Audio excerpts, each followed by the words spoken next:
separada dessas ideias precisas é completamente impossível, pois nada há restauro. O mesmo vale, mutatis mutandis, para a graça, que se constitui também de ideias mais ou menos claras e distintas, Deus como fonte, homem como sujeito, virtude e piedade como efeitos, poder, etc. Força e graça não são coisas perceptíveis diretamente pela experiência, mas por seus efeitos, sua produtividade, e por isso não deixam de possuir certo conteúdo cognitivo e emotivo. Para concluir, o que aprendemos desse confronto entre Berkeley e o ceticismo de seu tempo?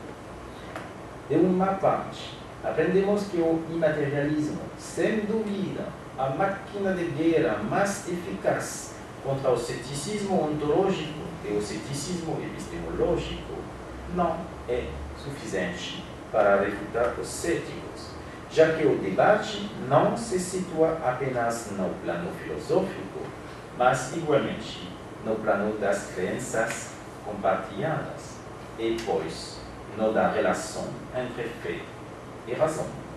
Ao fim do Alciphron, Berkeley pensa ter chegado a demonstrar que o ceticismo, que constitui a seus olhos a máscara do ateísmo, não é de forma alguma uma posição filosófica mais razoável e aparece como uma crença sem mais justificação do que a fé religiosa. O que bem prova que não se trata senão de uma máscara é o fato de um cético ser reputado como não tomando partido em favor de tal ou qual opinião. Não é apenas no plano da relatividade intrínseca de seus discursos que o ateísmo e o cristianismo devem ser avaliadas, mas também no dos efeitos que essas crenças produzem. Para Berkeley, a esse respeito, a dúvida não é permitida e a superioridade do cristianismo é evidente, notadamente no plano sociopolítico, pois a moral cristã produz cidadãos virtuosos que contribuem para o bem público. Mas, para avaliar a eficácia desses efeitos, é necessário ainda que façamos recurso a um texto revelado, para então avaliar o valor dos milagres e das profecias que são sua confirmação, mas cuja existência não é garantida senão pelo próprio texto bíblico, o que nos conduz a um círculo vicioso que os antigos céticos designaram como diablo, a glória do peronismo, como diria Pascal.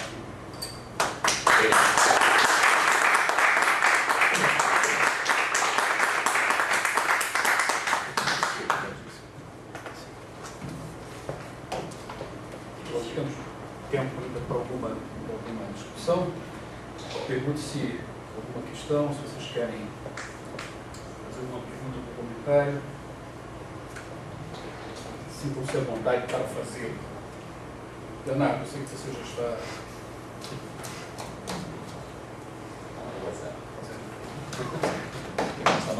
Será?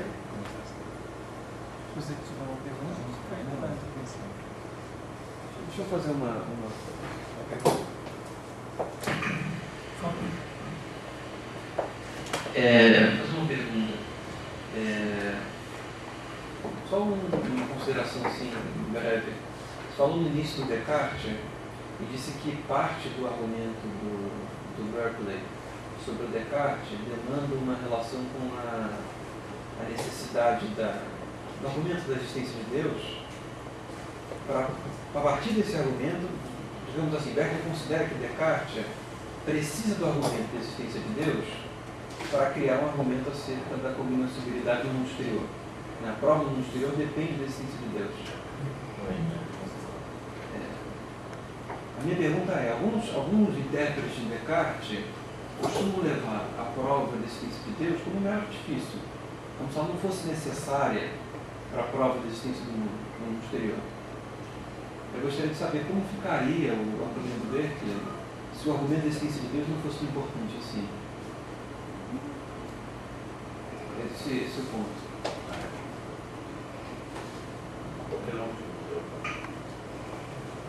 Acho que é isso,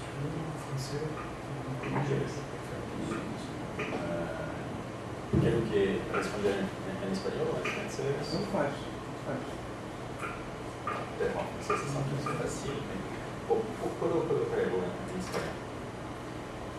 Si Berger piensa que este argumento de la veracidad de Dios es, o de la garantía de Dios, como lo que permite pensar que el mundo exterior existe realmente, es el hecho de toda una tradición. No estoy seguro que he leído realmente y seriosamente Descartes en el texto, pero hay una tradición después de la muerte de Descartes, menciono el nombre de Jesús y de Lamarche, pero hay una tradición que dice que para Descartes es el único argumento